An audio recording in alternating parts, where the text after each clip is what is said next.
Bom, boa tarde a todos. Então, meu nome é Fernando Saurinho, eu sou médico residente do primeiro ano de terapia intensiva pelo CEPET. Hoje fiquei encarregado de conversar um pouco sobre hiper e hipotireoidismo no paciente grave.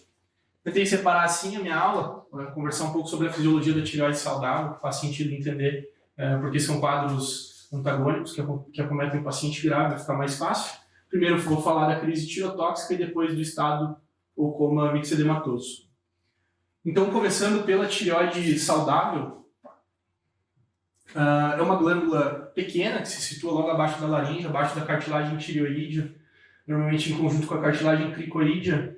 É uma glândula dividida em dois lobos, direito e esquerdo, separados por um isquio, uma glândula normalmente vascularizada por ramos da carótida externa, muito vascularizada, que representa um perigo para procedimentos como traqueostomia, por exemplo.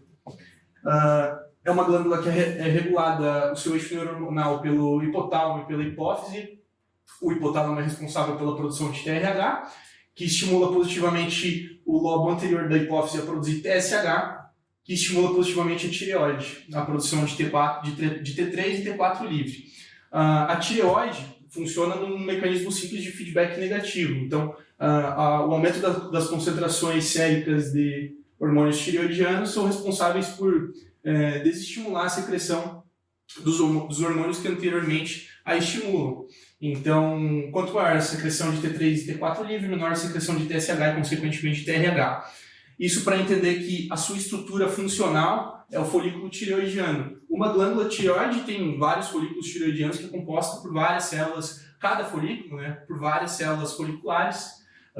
O TSH, que é produzido na hipófise, vai estimular dentro da célula tireoidiana, lá no folículo, a conversão do AMP em AMP cíclico. Esse, por sua vez, vai estimular a bomba de iodeto, aumentar a concentração intracelular ou intrafolicular de iodo, aumentar a produção de tiroperoxidase, também a concentração dentro do folículo, e hipertrofiar a glândula, aumentar o tamanho e o número de células do folículo.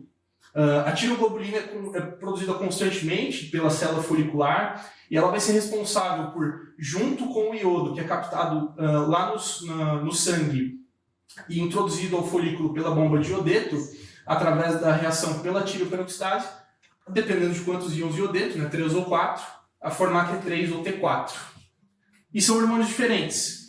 O T3 é um hormônio que é biologicamente mais ativo e, por esse motivo, a maior parte da tiroxina, que são 4 íons de iodeto como a tiroglobulina, é convertido em T3 na periferia, pelas desidiodases. Então, por esse motivo, são 20 vezes mais ativos. São os responsáveis realmente por acelerar o metabolismo.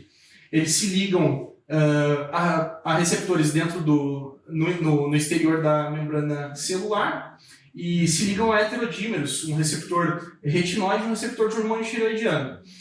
Quando eles se ligam no receptor, eles estimulam a produção de RNA mensageiro e dessa forma, então, inúmeras proteínas e catalisadores e aceleram diversas reações do organismo. Então, aumento exponencial do metabolismo, com consumo incremental de substratos, aumenta tanto o anabolismo e o catabolismo proteico. Todas as mitocôndrias são estimuladas por qualquer tipo de hormônio tireoidiano, tanto T3 quanto T4, e existe um aumento da atividade do transporte iônico de todo o organismo, mas principalmente das bombas de sódio, potássio, ATPase. Aqui tem listado aqui do lado alguns dos efeitos dentro do sistema cardiovascular, do metabolismo, do sistema nervoso central. Isso daqui seria provavelmente o nosso pilar para entender a aula e como isso acomete o doente crítico com essas condições, apesar de raras. Então, todos os aspectos do metabolismo da glicose são estimulados, a secreção de insulina, a glicogenólise, a glicólise, a gliconeogênese, aliás, a captação intestinal e periférica de glicose também. Existe estímulo à secreção de colesterol na bile, o fluxo coronariano, o débito cardíaco são estimulados por beta-adrenergismo mesmo, então inotropismo, cronotropismo, o volume sistólico é incrementado também. Existe efeito excitatório sobre o sistema nervoso central por aumento do fluxo sanguíneo cerebral, por aumento do metabolismo neuronal também, e a frequência respiratória através dos receptores J do pulmão, e aumento do consumo global de oxigênio, normalmente.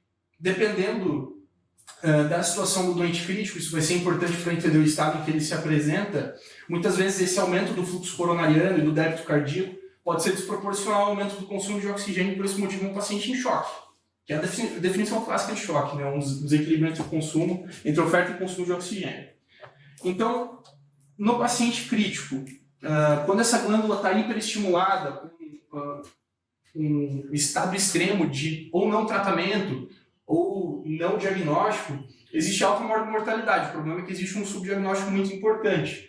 São pacientes que, como eu disse, provavelmente não têm um diagnóstico prévio ou têm um diagnóstico prévio não tratado ou maltratado, e insultos agudos, principalmente infecção, tanto no hiper, como eu vou comentar no hipotireoidismo, são os principais responsáveis por exacerbar essa condição, mas trauma, manipular diretamente a glândula em cirurgias, administrar contraste iodado, aumentar muito a oferta de iodo dentro do folículo, e raramente a terapia com iodo radioativo também podem ser precipitantes. Mas alterações hemodinâmicas e metabólicas agudas também podem ser responsáveis. São tromboembolismo pulmonar, infarto, cetoacidose diabética, estado hiperglicêmico hiperosmolar, trabalho de parto, todos esses podem também exacerbar um estado de hipertireoidismo. A presença de comorbidades, pobre aderência ao tratamento, que não é raro, principalmente em países de baixo nível socioeconômico, estão associados a uma maior taxa de hospitalização, obviamente pior prognóstico. Importante dizer que um paciente com hiperlipotireoidismo exacerbado em crise, ele deve ser internado em UTI, preferencialmente. O problema é o diagnóstico, como a gente vai ver.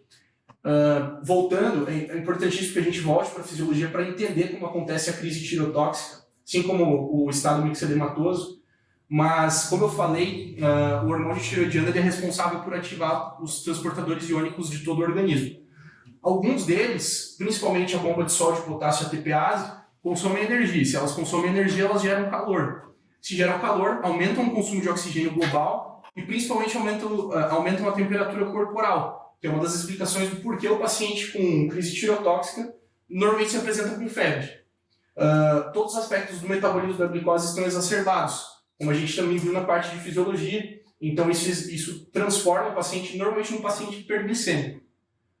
O estímulo alfa-adrenérgico, beta-adrenérgico, taquicardia e hipertensão. Existe aumento da absorção óssea mediado por osteoclastos, então a hipercalcemia. O endocronotropismo, tanto por fluxo luxuriante, é normal você ver. Normal não, né? É difícil dizer normal porque é uma condição rara, mas o fluxo luxuriante levando ao aumento da saturação venosa central, edema agudo de pulmão, paciente taquicárdico hiperdinâmico, com um tempo de enchimento diastólico muito pequeno, propiciando aumento da pressão hidrostática dentro do capilar pulmonar, extravasando líquido, edema, a própria taquiarritmia, fibrilação atrial, tudo isso também. E como o fluxo sanguíneo cerebral e a atividade metabólica dos neurônios está muito exacerbada, existe a possibilidade de agitação, delírio, convulsões, estado de mal epilético, enfim.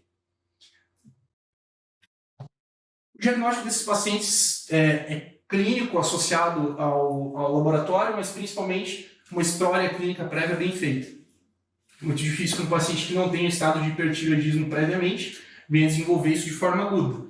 De qualquer maneira, existe uma escala que nos ajuda a entender com todos esses sinais que eu coloquei aqui atrás na parte de fisiologia, que é o score de Burst-Bartovsky, que agrega todos esses sinais que eu coloquei. Então, disfunção cardiovascular, efeito do sistema nervoso central, gastrointestinal, a história prévia, a temperatura do paciente ao exame. Tudo isso tem uma sensibilidade muito alta, mas como eu disse, é muito, muito pouco específico. Se você for parar para pensar, um paciente chocado, com febre, taquicardia, não vai ser a nossa primeira hipótese, né? Mas talvez mereça ser descartado em algumas ocasiões, principalmente quando existe história prévia de hipertireoidismo. Muitas vezes, episódios repetidos de algumas situações, como por exemplo febre, mal explicada, sem um diagnóstico firmado de infecção, um paciente que se apresente no pronto-socorro, na UTI mesmo, deve suscitar pelo menos a suspeita. Se um paciente se apresenta muitas vezes com febre, sem infecção diagnosticada, ou edema agudo de pulmão, e tem um coração previamente saudável, ou pelo menos com desempenho adequado, acho que faz sentido você afastar hipertireoidismo, uma crise tireotóxica. Os achados laboratoriais, obviamente, têm que corroborar, a gente vai falar isso daqui a pouquinho. E como o diagnóstico confundidor, principalmente a sepsia, é muito importante, você tem que tratar inicialmente, mas faz sentido e é importante que você afaste. A sepsia principalmente, mas síndrome neuroléptica aguda, fazer um histórico das medicações que ele usa, do que ele fez, se estava internado ou não, hipertermia maligna, existe histórico familiar, existe histórico psiquiátrico nesse paciente, ele faz uso de de alguma medicação importante aqui, então crise de mania, catatonia, tudo isso pode se confundir. O diagnóstico é muito difícil de fazer. Então, tudo que você puder agregar aqui vai ser de muito valor. Os achados laboratoriais aqui incluem principalmente elevação dos hormônios, T3 e T4 livre, nas suas duas formas, e um TSH suprimido pelo mecanismo de feedback. E existe uma tendência de que o T3 esteja elevado em maior grau do que o T4 livre.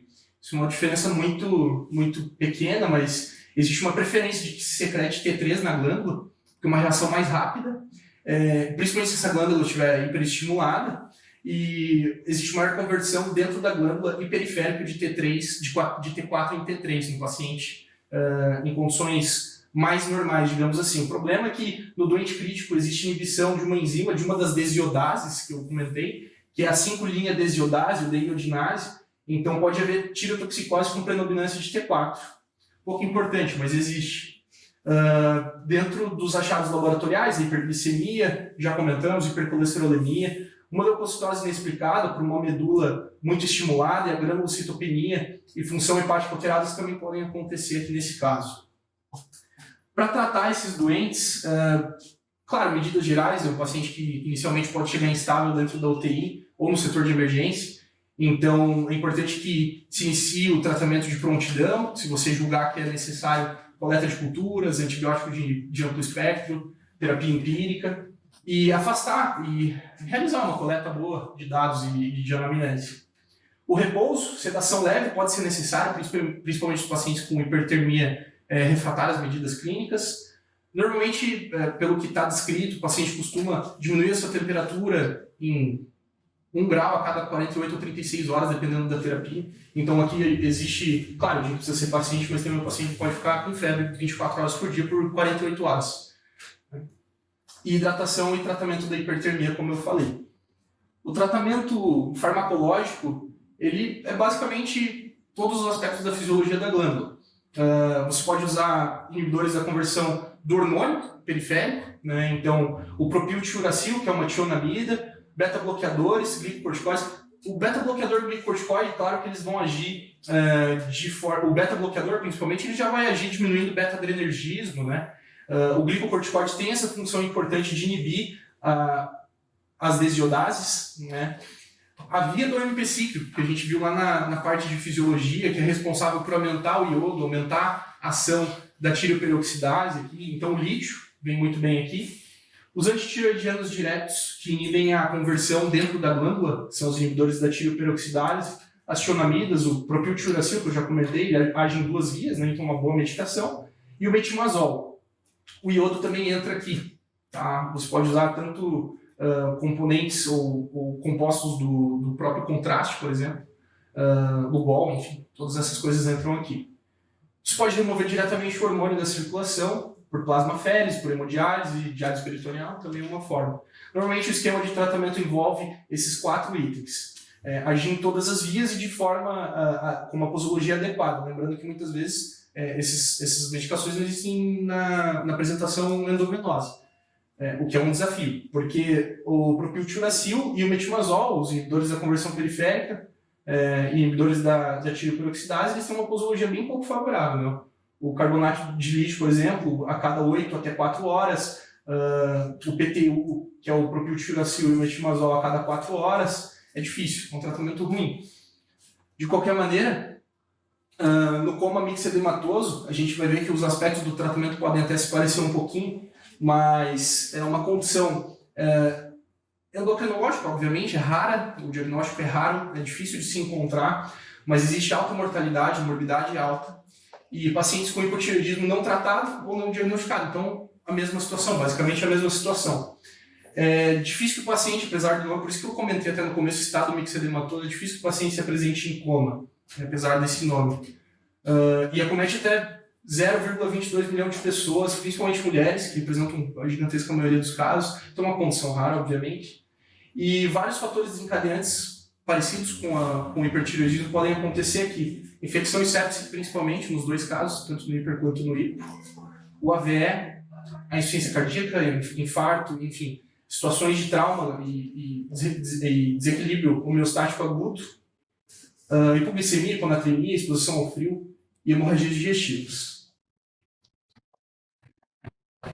Existe uma tendência de que o paciente com hipotireoidismo tenha que compensar o seu estado de baixo débito, um paciente, né, normalmente frio, com um débito cardíaco reduzido, hipocontratividade, todas essas coisas. Então, ele é um paciente tipicamente vasoconstrito, né, por um mecanismo de compensação. Ele tem uma redução global do volume sanguíneo, né, do volume sanguíneo total. A frequência cardíaca normalmente é baixa. Como eu disse, o débito cardíaco também, e a temperatura corporal tende a se manter preservada, tendendo para a hipotermia. O que vai determinar o quadro clínico de um paciente com estado mixedematoso é em qual desses fatores a gente vai atuar. O paciente com uma pneumonia provavelmente vai ter piora de um sistema específico, que é o respiratório. Um paciente que tenha um infarto vai sofrer bastante com a diminuição que ele já tem da frequência cardíaca e do débito cardíaco. Então é aqui que é importante a gente entender. O sinal, como eu disse, preponderante vai depender do sistema. Então, o paciente com AVE tem uma tendência maior a evoluir para coma, por exemplo. Né? Voltando para a fisiologia, tanto para um quanto para outro, existe diminuição aguda do débito cardíaco, da oferta de oxigênio, do delivery, então um choque circulatório hipodinâmico é frequente. A temperatura corporal diminui, o consumo de oxigênio diminui também, então a vasoconstrição periférica e a perpetuação do choque. O fluxo sanguíneo cerebral também diminui, que justifica o coma, ataxia cerebelar, convulsões. E todas as etapas do metabolismo da glicose, gliconeogênese, tudo isso está diminuído, então a tendência é a hipoglicemia. Entende que é, obviamente, o contrário do estado de toxicidade da tireoide, da tireotoxicose. Então, o fluxo sanguíneo renal está diminuído, existe secreção inapropriada de ADH, que justifica hiponatremia e aumento do volume plasmático circulante. Isso é uma questão importante, porque para tratar essas doenças a gente normalmente faz reposição de corticoide também, a gente já vai entender por quê, parecido com a crise tireotóxica. De qualquer modo, o diagnóstico são os mesmos pilares, uma anamnese bem feita, aliar o exame físico aos achados laboratoriais, afastar e tratar os fatores predisponentes, né? Infecção entra com bastante importância aqui. E os achados laboratoriais que costumam ser mais frequentes são T4 livre diminuído com TSH aumentado. Isso é fácil de ver, fácil de entender que é hipotireoidismo. Também pelo mecanismo de feedback. O problema é que existe sim uma apresentação com valores até normais de T4 livre e normais de TSH, que é a síndrome do eutiroideu doente. Então a gente precisa ficar sempre atento a isso. Outros comemorativos do hipotireoidismo devem ser investigados também. O paciente com hipóxia, hipercapnia, ele tem menos estímulo daqueles receptores de óxido do pulmão, então hipercapnia por retenção e diminuição do volume em minutos. A hiponatremia pelo hipofluxo renal, pela síndrome de secreção inapropriada de ADH. A hipercolesterolemia, CPK e LDH elevados também são achados importantes. Como eu disse, o coma é uma apresentação bem comum, né, do estado mixedematoso. Então não deve ser tão valorizado assim. Mas outras alterações neurológicas são importantes, né? O paciente apático, gelado, remete muito ao estado mixedematoso. 3 elementos são fundamentais para o diagnóstico, então essa alteração neurológica é importante, alteração no nível de consciência, a termorregulação fica alterada, ausência de febre mesmo com infecção, por exemplo, e a presença de algum fator precipitante, dentre aqueles listados. E apesar de importantes achados laboratoriais que eu citei, eles não são fundamentais para iniciar o tratamento. Se houver suspeição, a gente já pode tratar. E aqui no caso do estado mixedematoso, a diferença é fundamentalmente que você precisa repor hormônio onde está faltando, ao invés de você ter que inibir hormônios excessivos. Então, para repor hormônio tireoidiano, existe pelo que eu vi, a tendência é que se reponham os dois juntos, mas isso é muito, muito pouco disponível no Brasil. Por sinal, a apresentação endovenosa é mais eficaz também e não tem, né? Normalmente precisa se tratar com importadora e tudo mais. De qualquer maneira, o tratamento com T4 envolve um bolus de 300 a 500 microgramas, com manutenção de 50 a 100 microgramas diários, ao passo que T3 são 10 miligramas 3 vezes ao dia. Quando você associa os dois, o esquema muda um pouco, né? Exige um bolus de 4 mg por quilo de peso real para T4, uma manutenção de só 100 microgramas, ali está errado, a cada 24 horas. E o T3 não muda, só que exige um bolo de 10 miligramas. Tá? As medidas de suporte do paciente crítico, então manutenção de vias aéreas, a ventilação mecânica invasiva. A extubação tem que ser muito criteriosa, porque são pacientes que têm uma tendência muito grande a hipoventilar, ter hipercapnia mantida. A hipóxia, obviamente, tem que estar resolvida também. Ressuscitação volêmica, com parcimônia, claro, mas são pacientes que podem ter hipovolemia relativa, então o manejo, a monitorização hemodinâmica deles pode exigir bastante cuidado. Glicose, que são pacientes hipoglicêmicos, né? Vasopressores, que são pacientes chocados, muitas vezes, né? E a reposição de glicocorticoide. Aqui existe o problema de que, até que se prove o contrário, existe disfunção renal, disfunção adrenal, né? Existe insuficiência adrenal primária ou secundária, então você precisa descartá-la. Até você descartá-la, você precisa usar corticoterapia, isso é quase que um consenso. Então aqui só um exemplo de corticoterapia, uma dose de estresse com 200 ou 200 miligramas por dia. Tá? Bom, era isso que eu tinha para falar sobre tireoide, hipertireoidismo e hipotireoidismo. Obrigado.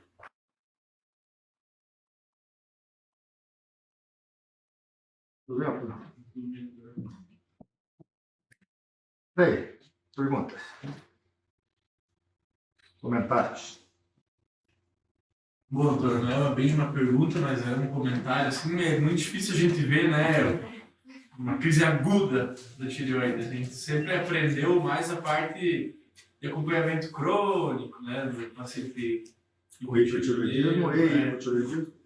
É muito difícil a gente achar.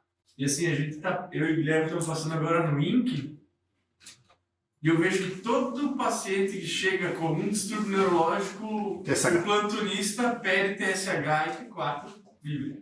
Uma coisa que eu nunca tinha presenciado, assim, sabe? A parte de investigação dessa parte. E eu no começo não entendia, porque eu falei, o que esses caras estão pedindo, né? TSH, T4. Aí agora eu comecei, hoje me explicou. Tá bom, vou utilizar isso que você fez de comentário. O que mais? Uma coisa, Bruna?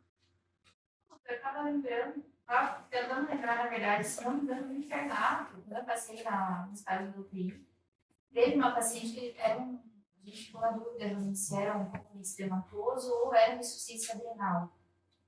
Ou uma insuficiência adrenal? Adrenal. E eu lembro que eu não lembro de todos os detalhes, assim, mas acho que foi a única vez em que eu realmente consegui ver um paciente, que o Júlio falou, de uma condição que a gente trata mais da forma crônica, não as descompensações ou um quadro agudo. E é uma paciente que ela estava extremamente emaciada, anacarcada, sonolenta, era difícil até a gente conseguir tirar as informações dela. Aí eu lembro que um familiar comentou assim, ela tinha hipotireoidismo e ela parou de tratar. Porque ela também tinha um quadro de depressão associado, né? Transtornos bipolares teve agora, e daí ela parava de tomar as medicações e descompensou tudo. E a gente, agora faz sentido. E daí ajudou a gente a fazer até um manejo clínico um pouco melhor, mais guiado, assim. Mas durante a aula que o Fernando deu, deu para lembrar, resgatar alguns conhecimentos antigos. Foi bem boa. Embora seja um assunto simples, né? É importante que você coloque isso de uma forma organizada. Você quer fazer algum comentário? Falou, doutor? E, doutor? Não? Tudo bem. Tudo bem.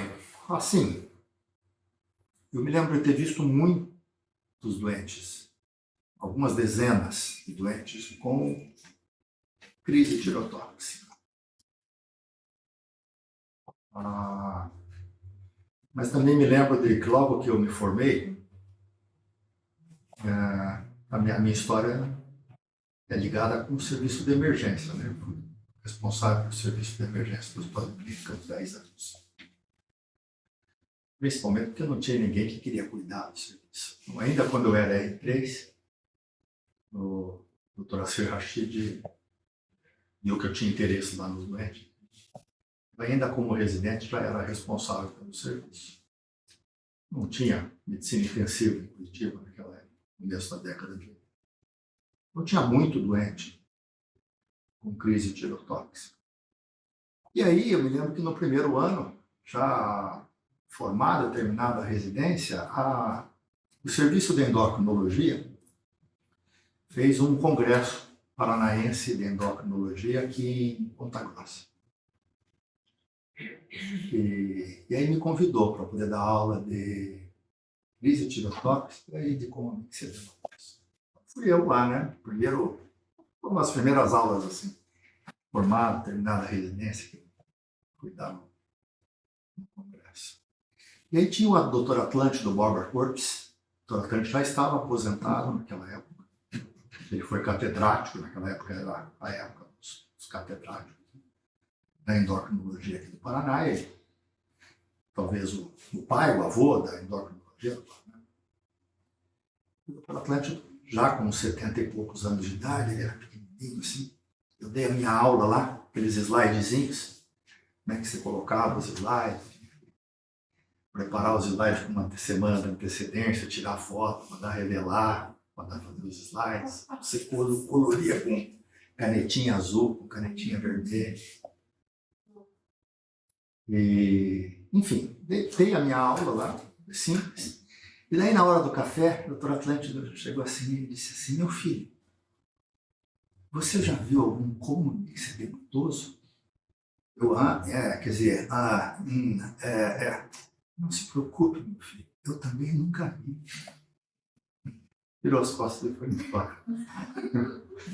Eu fiquei com aquele troço na cabeça, assim. O que ele devia estar pensando, assim, né? Primeiro, esse cara veio dar uma aula aí, sem nenhuma experiência, né? Então já me cortou o meu barato ali. Segundo, aí, depois prestando atenção, acho que a gente nunca vai ver um comomixia dermatoso. Porque o comomixia dermatoso, ele leva muito tempo para se desenvolver. Semanas, se não meses, depois de se desenvolver. Com hipotiroidismo grave. E o serviço de saúde, com todas as deficiências, é um sistema de saúde que já não permite alguém que fique sem o diagnóstico de hipotiroidismo durante muito tempo. Mas o que se encontra muito frequentemente na prática é isso que você está se referindo. Então, é um doente que, num determinado momento, já mais idoso, tem hipotiroidismo. Muitas vezes um hipotiroidismo subclínico, ou que não estava diagnosticado, não suficientemente grave para deixá-lo em coma, né? Ou algum doente que já tinha uma história de ter o hipotiroidismo. Jocosamente, o Dr. Assir Rashid sempre dizia que não existe doença mais fácil no mundo para tratar que hipotiroidismo. Você dá 100 mg de por AT4 e trata todo mundo. É um comprimidinho só por dia. Não é bem assim, mas é um pouco assim. Não contem isso para os endocrinologistas, porque 100 microgramas de T4 dá certo para 99,5% dos pacientes. Depois eles ficam medindo os TSH da vida para poder dar uma acertada, mas não faz mal fazer 100. Não vão dizer que eu falei. Isso, hein? Obviamente é uma ideia de quem não tem experiência direta nisso. Mas, enfim, não é uma doença muito comum. Mas os doentes muito frequentemente abandonam o tratamento. E aí, quando eles têm uma pequena doença, que não é suficiente para poder levar a coma, e eles têm hipotiroidismo junto, frequentemente o hipotiroidismo amplifica o estado da diminuição do nível de consciência. Então, faz parte, pela alta prevalência de doença de Hashimoto na comunidade, principalmente em pacientes idosos, quando eles chegam para você com diminuição do nível de consciência, fazer a medida sistemática do T4, TSH, porque muitos desses doentes têm o seu estado de coma, na verdade, amplificado por causa do hipotiroidismo. Continuo com a ideia de que vocês vão encontrar muito infrequentemente um hipotiroidismo suficientemente grave para sozinho levar a coma mixedematosa. Eventualmente, algum outro paciente que foi esquecido, que está abandonado numa casa, que está mal cuidado, que vem na periferia de área rural. Mas mesmo isso eu acho infrequente. Infelizmente, a gente não tem hormônio tiroidiano endovenoso para poder fazer isso. Essas são discussões eternas que se faz na beira do leito, liga para o endocrinologista, quer fazer formulação não sei aonde. 50, 100 microgramas de T4 pela sonda nasogástrica é mais do que suficiente. Você não tem um leito com coma, você não está fazendo coma por causa do hipotiroidismo. E acho até que muitos desses doentes,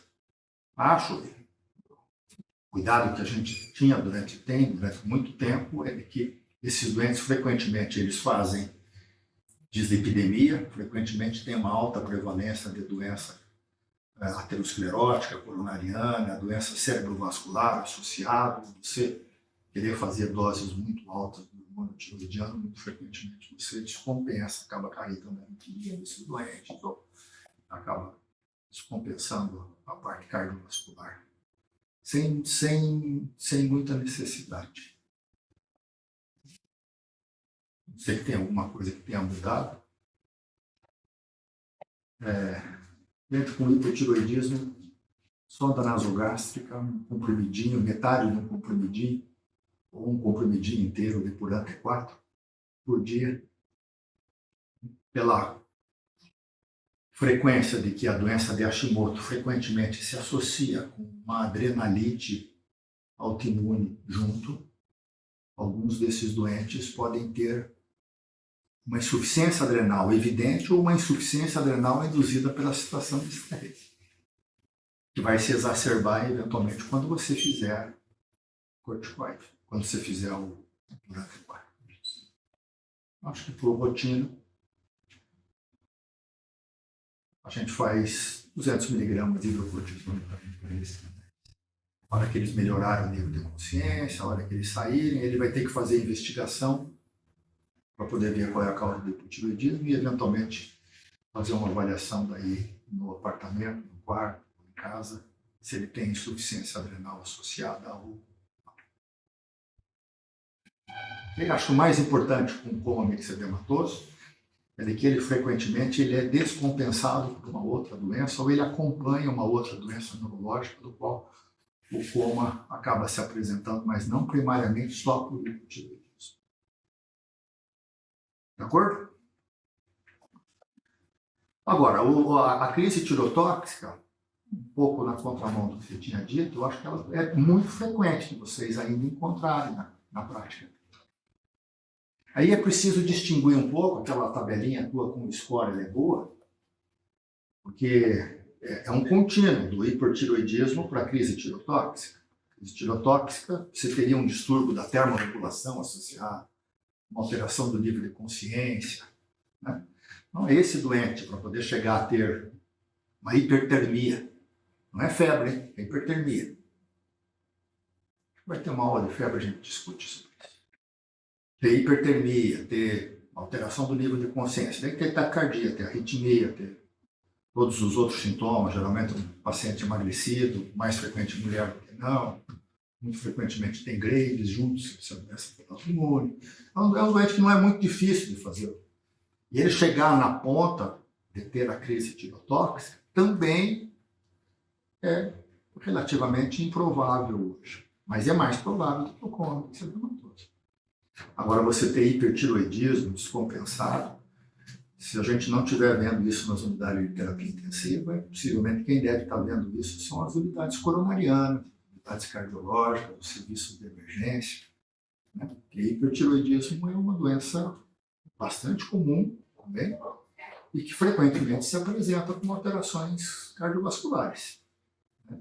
Arritmia, um flutter, uma fibrilação atrial, taquicardia, um tremor, enfim, sintomas que associados se caracterizam classicamente como como o hipertiroidismo. Mas como isso é um espectro não crescendo, se esse doente, obviamente, não for diagnosticado, ele pode chegar num determinado momento que ele tem tanto hormônio, que ele tem daí dois distúrbios que são muito caracterizados desse espectro mais grave, embora infrequente, que é a distúrbio da termorregulação, então o doente está com hipertermia, e o doente ter alteração de consciência, agitação, delírio, né? Eventualmente até sonolência. Alguém vai dar aula de como? Daqui um pouco. Quem que vai dar aula de como? E isso possivelmente a gente vai conversar. Também não é uma doença complicada de ser tratada, né? A administração do corticoide também ela é útil, porque ela diminui a conversão de T4 para T3. É um mecanismo diferente de administração. Propiltiuracil. E outro. Não faz mais iodo hoje, né? Porque possivelmente é infrequente de vocês encontrarem um doente em crise tirotóxica. O melhor tratamento que você tem para um doente em crise tirotóxica, quando ele tem um distúrbio de hipertermia e alteração do nível de consciência, é fazer um bloqueio rápido da secreção de hormônio tiroidiano, e isso, a administração do iodo faz isso bastante rapidamente. A gente tinha, toda a farmácia tem Lugol, pingar 5 gotinhas de Lugol num copo d'água e dá para tomar. Melhora uma crise tirotóxica rápida. E para o distúrbio cardiovascular, beta-bloqueador. Pode ser propanolol, mas pode ser atenolol. 50 mg de atenolol, 100 mg de atenolol. Pode ser metoprolol. Beta-bloqueador que vocês tiverem utilizado na prática. Acho que o maior... Não há grandes problemas de tratamento, acho que o maior problema, na verdade, é de reconhecer isso na prática clínica e não deixar nem um hipertiroidismo mais grave, principalmente naqueles doentes que se apresentam com alterações cardiovasculares, nem um hipotiroidismo grave no doente que se apresenta com alteração do nível da consciência. E hiponatremia associada geralmente é uma condição frequente no doente que tem hipotiroidismo também. Então, que você vê um doente com coma, não tem um sinal de localização, tem hiponatremia, tem uma pele meio engrossada, um velhinho meio abandonado, possivelmente esse doente deve ter hipotiroidismo. Mas, se fizer o diagnóstico de hipotiroidismo, o doente tiver muita alteração no nível de consciência, procure uma causa que descompensou.